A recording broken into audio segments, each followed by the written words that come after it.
We Love Hub.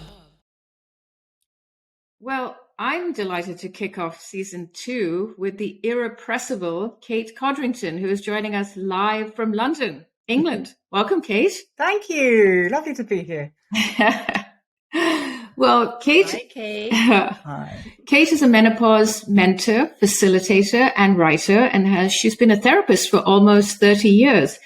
She's also the host of Life and Inside Job podcast, and she has created a wonderful art textile project called The Pants of Empowerment and Threads of Friendship. Please go onto her Instagram and check it out. It's incredible. And she practices seasonal yoga nidra, which we're going to ask you about that later.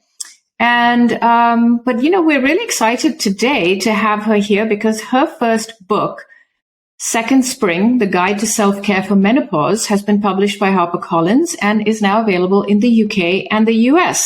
Okay, I'm exhausted after all that, so. Welcome, Kate. Yeah, should we all go and have a lie down Why don't now? we start with... Yeah, I'm done. I'm done.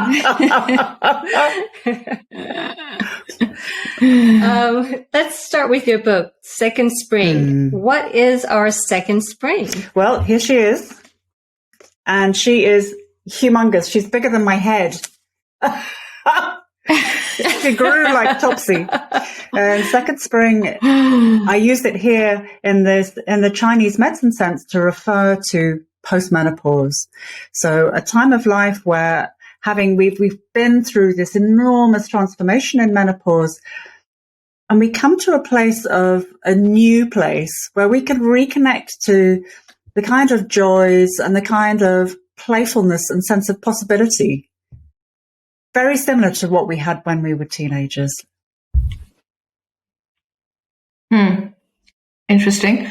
So when we all got onto the platform just now and we were chatting, I asked you how your book was doing in the UK because it came out there about a month earlier, and you said that it's doing really well, and someone described it as getting a hug.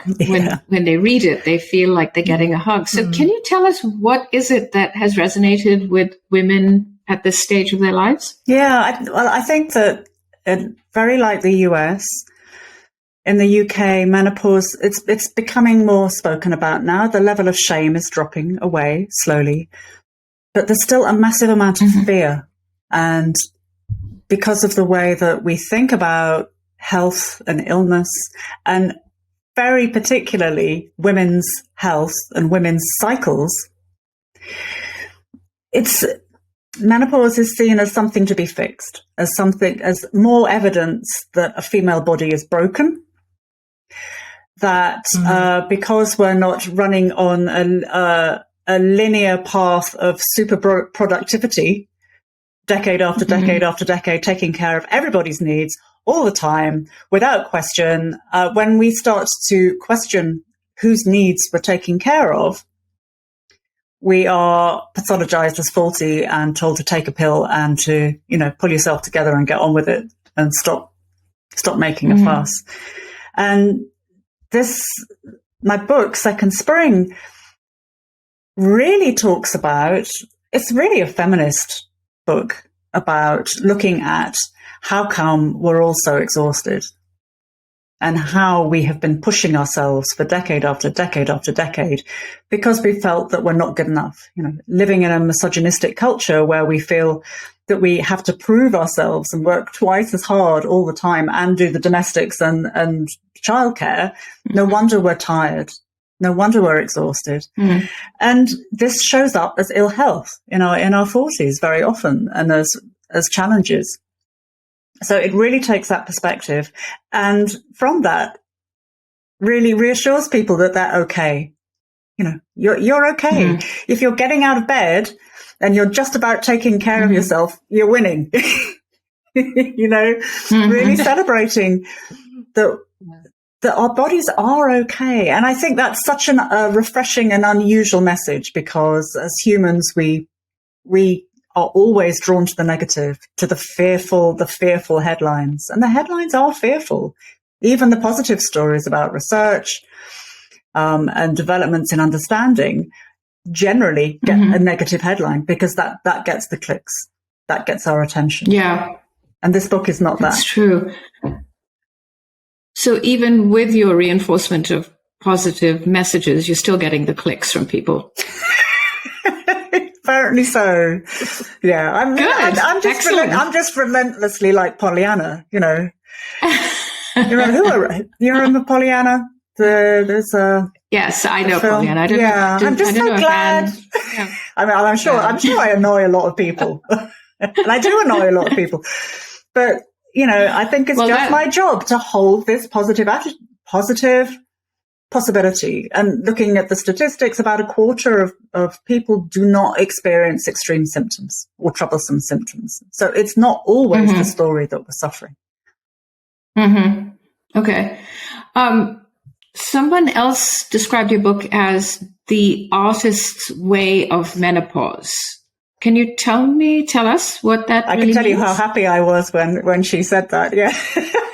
So for people, why? Well, for people who don't know, The Artist's Way is a book by here we go, Jane Cameron. Oh, is she Jane? No, she's not Jane. Oh yeah. I can't. You mean somebody will remember her name? Oh, how? Okay. Julia. Yeah. Julia Cameron.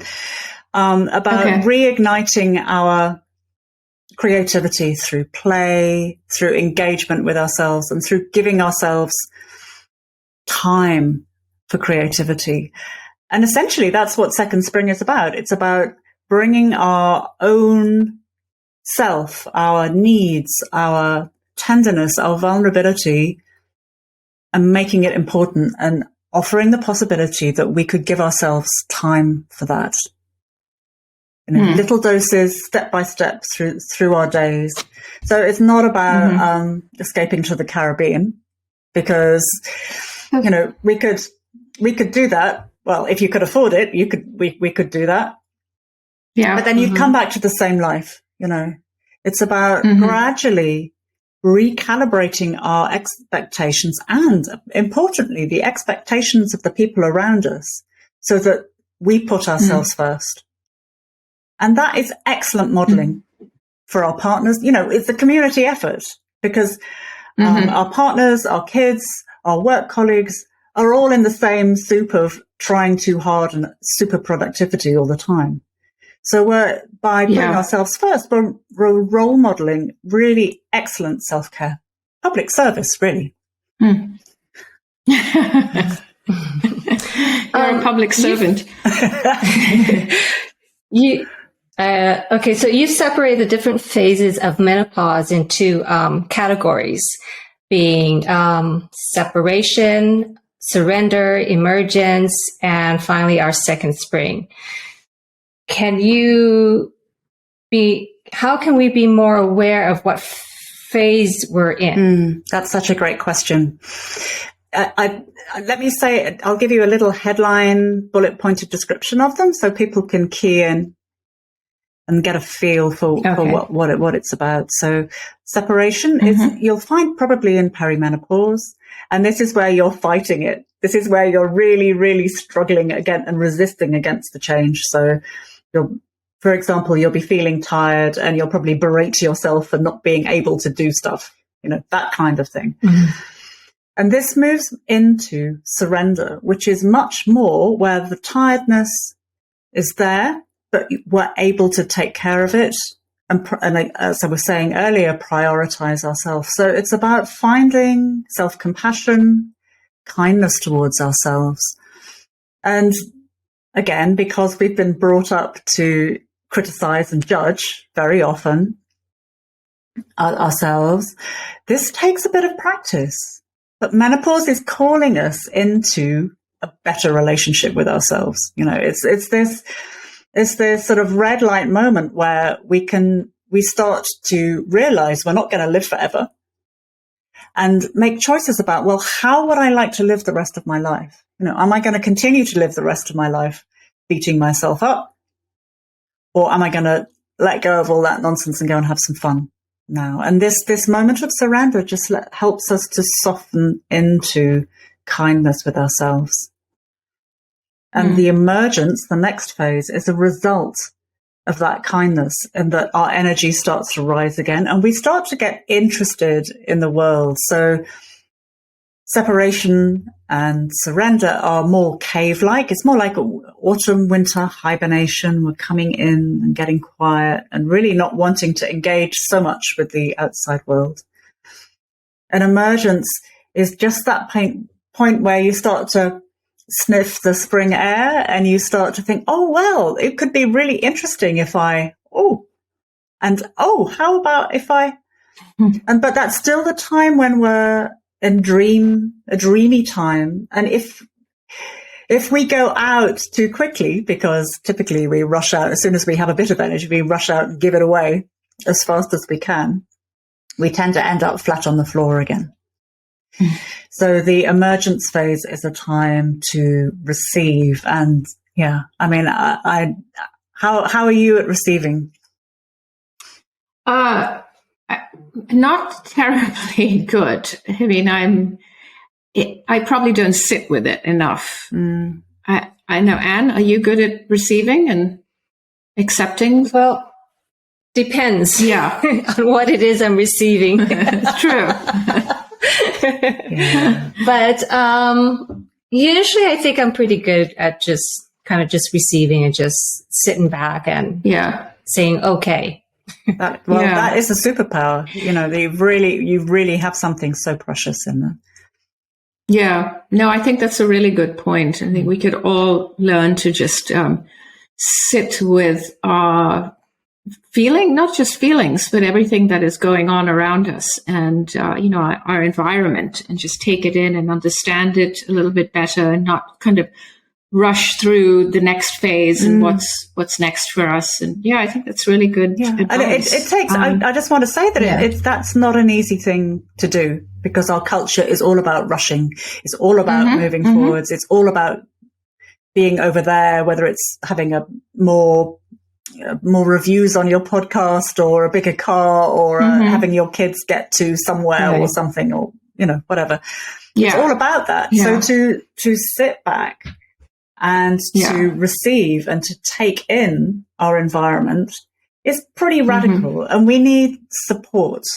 We need people around us who are on the same path to cheerlead, so that we can hang out together and really go through this change together.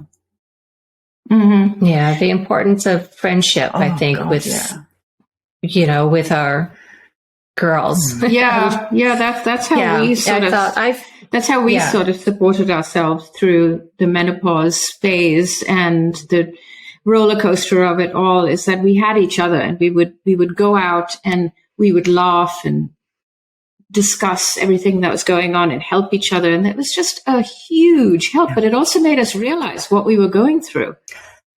And how little we knew, obviously. Right, exactly. Yeah. I think the part of the picture with the shame, and we feel that we're failing when we have mental or physical challenges, is that we then feel shut down, and the system keeps us divided. It's a weakness.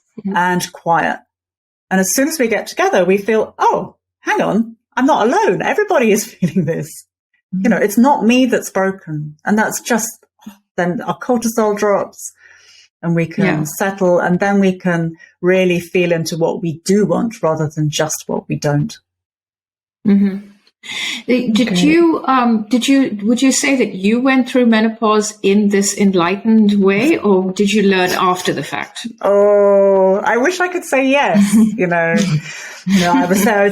But I think I was really caught up by my ego, because I was working in this field, so I knew about this stuff. I was like, I'm letting go and I'm resting and I'm being so conscious. I kind of want to slap myself now, really, because, But of course I got into trouble because I was pushing. I was still really pushing at myself. And there's a question here about having children later. And I think, should we address that now? Because I think it's relevant to my story. I was 38 and 40 when I had my kids. And I didn't have family living around. And So I was in perimenopause when I had small kids.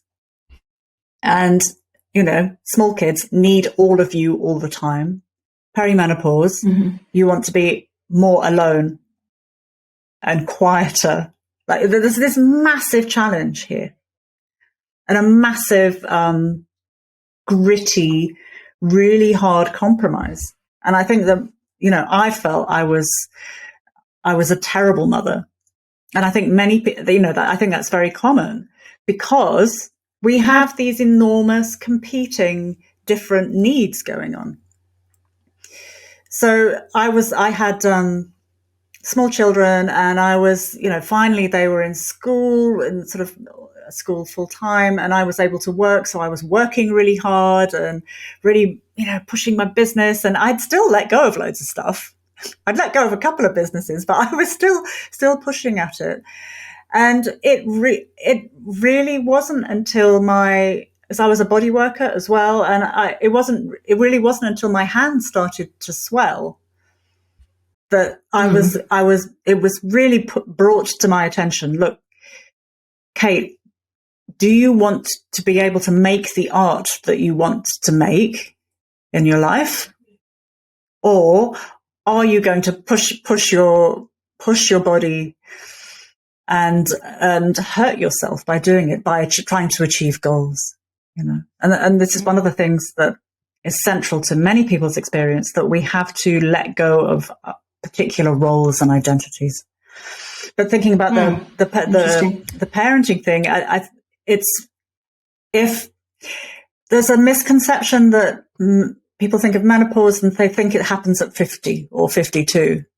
So just knowing that perimenopause can be felt at 38, from 38 or something, maybe for some people, and knowing that will come with it a need for more space and for more me time, just knowing that if you have small kids can reduce the charge. Oh, I'm in perimenopause, and that's why I need more time, and we can put things in place, and we can forgive ourselves for messing up. So it always comes back to really being more aware of what it is you're going through and what it is that you're experiencing. But not everybody. When I was going through menopause, I just was so unaware of everything. Of course, I think things have changed a little bit, even in the last 5 years. But that awareness sounds like it's really key. Absolutely. Yeah. And it's certainly happening in the UK in the last autumn. And then again, last month, there's a television personality called Davina McCall who has made 2 excellent programs. And suddenly, from being nowhere, menopause and perimenopause are on the news every day. They're in the newspapers every day. People are telling their stories every day. And it's really becoming visible, and the shame is cracking. It's just, and that's in just 6 months. It's amazing. It's amazing what's happening. Yeah. Yeah. No, it's great. And so is this where Yoga Nidra comes in? Like how does this play a role in your life and in a menopausal woman's life? Yeah. Well, what is Yoga Nidra? Yeah. It's really easy meditation. If you imagine being a little child tucked up in bed with a kindly person telling you a story as you kind of drift off and come back, that's Yoga Nidra, except it's meditation. So that your body softens and relaxes, and the voice holds you so that you are given time to relax. And it can be it's a very useful kind of meditation, particularly for people who are used to living at a very fast pace. At 100 miles an hour. So, because the voice can slow. Sorry, is this something you listen? Yeah. Sorry, yes, is this something you listen to? Okay. Yeah. And within Second Spring, my book, there are audio tracks that will take you through this. And the primary thing that we need to do is to rest and recover through menopause. And that's challenging. So having a voice that will say, now feel your hands, and just soothes everything right down. It's just so precious, so precious. So, I mean, because I'm still harping on this learning to listen to ourselves, because there's actually a great chapter in your book that is called Relax, Everything is Out of Control. And it says, let go and listen. But how do we become better listeners? I know we hear it all the time that we need to slow down, we need to listen, but how do we do that? Yeah. Because we've got so much to do. Right. I think that is, a central question. Mm-hmm. In order to manage to listen at all, we have to make a tiny pause. I mean, often we don't listen because we were busy doing all those things. And then we get into some pain, then we get into anxious thoughts, and we get into depression, or we get into joint pain, and that the joint pain is the communication. So instead of fighting against the joint pain, could it be possible to give yourself a little softness in your exercise regime? Instead of pushing through and, I don't know, doing a hard bar class or something, can you soften and go more slowly and actually find how much you can do?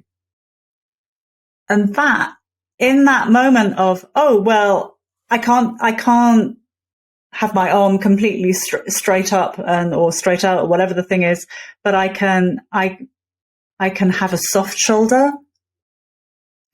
And if I move softly, it feels good in my body. That is developing a loving relationship with ourselves.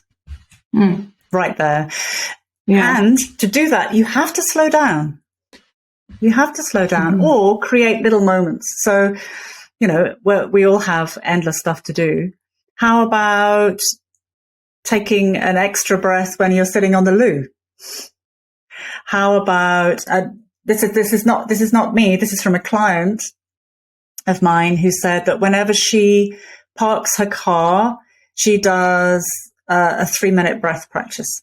So she's trained herself to remember, holding her keys in her hand as she takes them out of the ignition is a trigger for her to do a breath practice. 3 minutes. Mm-hmm. And for people who say, I don't have time, well, how long do you spend scrolling on social media? It's a question of choice. True. And, we all know about social media, how addictive social media is and how addictive screens are. But it's a choice about how do you, I mean, this is how I feel it. How am I going to live the rest of my life? What am I going to do here? Mm-hmm. And what's the point if I spend, on my gravestone, it says, Kate, she scrolled very well. It's like, well, what's the point in being alive? There's no point in living that way. So I don't see any questions up here, Anne, but do you have access to? Yeah, okay. it's, do you want to ask him? It should be on your chat. It says, if you click chat, there's one from, it says, 58 in postmenopause. I would like to accept the changes that are happening, but I still care about how I look. Would your book help manage the struggle of acceptance and still trying to look and feel good? Well, I've no idea. I think the way we look is just crucial. And one of the things that I think is really interesting is to build our own repertoire of gorgeous postmenopausal women. So looking at the television, I don't know how I imagine in the US it's the same as here, although it is changing. All the women look about 35. Doesn't matter how old they are. If they're 18. Yeah. Those high school musicals, they look terribly old. It's like, what's going on? And the newsreaders also look the same age. It's very confusing. So we, first of all, we have to edit the media that we absorb. Mm-hmm. So what we think looks good. Mm-hmm. Okay. Right. And then we have to look in the mirror and listen. Here we go. That's another listening thing. Listen to the dialogue that we're giving ourselves. So looking in the mirror, what is it that you hear about, oh, my eyes are like this, or this is like this, or this is like that? And really thinking, well, where did that come from? You know, what is this about? Really getting curious and seeing how we can soften around that. Can I soften my jaw? Can I let go a bit? Okay. Right. And so you're very... Go on. Sorry. Okay, you're very outspoken, you're very outspoken about giving less fucks at this stage in your life. Do you want to tell us more about it? Well, it's one of the absolute superpowers of postmenopause that you do give less fucks. You really don't care. And, you know, we're talking about appearance and this kind of thing.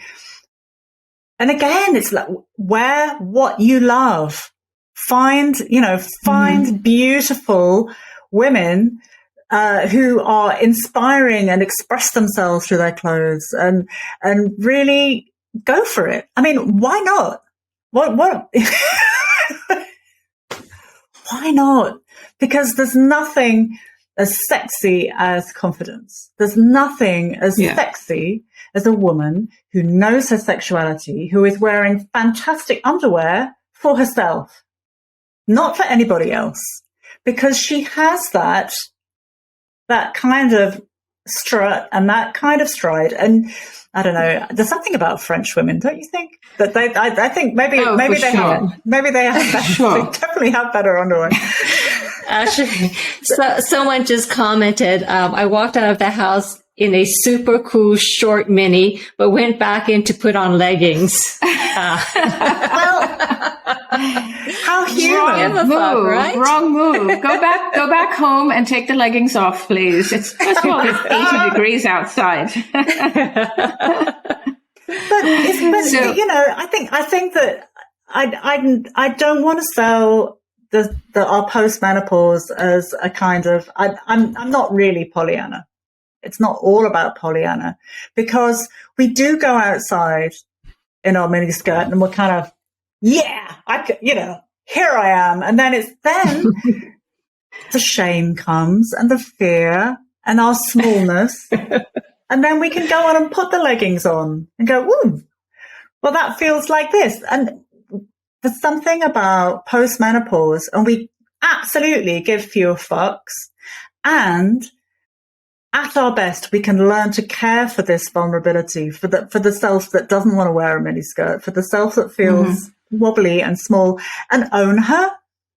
You know, it doesn't, there's this shift from, you know, Brené Brown has been doing her stuff for long enough now that we know the cost of masking our vulnerability. Yeah. We know about this stuff. So we have to wrap up now, but I mean, there's just so many. I know there's just so many questions. I was just getting started. We have. Oh well, we'll come back for part 2. We'll do a part 2 and see and check back, because there's just so many questions that we have and I have, and we'd love to catch up with you again.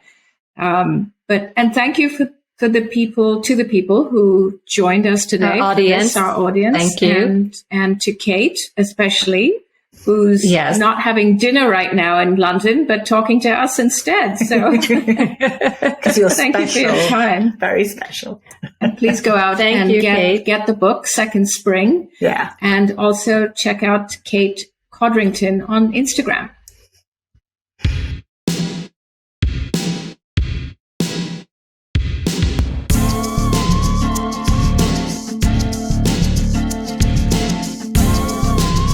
V-Love Hub is produced by Judy DeMello and Anne Katari. We've got lots of great resources listed on our website, vlovehub.com. That's VLUVHUB.com. Follow us on Instagram, Facebook, and LinkedIn. Please rate and review us on Apple Podcasts or wherever you download your pods.